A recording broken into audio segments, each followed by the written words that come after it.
अब हम आते हैं जो एल्डरली एज ग्रुप है। Mhm. एल्डरली एज ग्रुप में जैसे मेरे एज के हो जाते हैं, तो आप क्या-क्या वैक्सीनेशन उनको रिकमेंड And करना first of all, चाहेंगे? you are not at all elderly, I am and 60 plus so it's okay. you don't look like it. Okay, Actually, thank this you. is very important. This category of the population is very important. उन्होंने हमें vaccinate कराया हमारे बचपन में। हमारा कर्तव्य है कि हम उनके वैक्सीनेशन, इम्यूनाइजेशन का ध्यान रखें। जी, सो जैसे हम सब जानते हैं कि इस एज में इम्यूनिटी कम होती है। सो अगेन कोविड वैक्सीन सबसे ज़रूरी है, तो कंफर्म करना है कि क्या सबको Covid vaccine including the booster dose लग चुका है।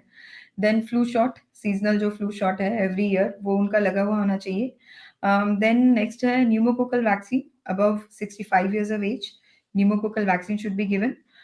Then we have shingles की एक वैक्सीन है। एक्चुअली चिकन पॉक्स पहले अगर किसी को हुआ है, चाहे वैक्सीन लगी है, तो भी उसका जो फॉर्म है वो डोमेंट रह जाता है, जो कि after 50 years of age it can become active.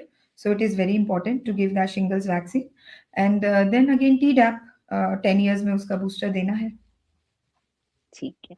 बहुत सही आपने बताया, ये हमें ज़रूर इनका ध्यान रखना चाहिए बिकॉज़ एल्डरली एज ग्रुप में कई बार वो खुद से उठ के नहीं भी जा पाते हैं और उनको अवेयरनेस भी नहीं होती है, तो हमें अपने पेरेंट्स का बिल्कुल ही ध्यान रखना है। और इनको फ्लू की वैक्सीन के बारे में आपका क्या विचार है और how frequently we should give flu vaccine to the elderly?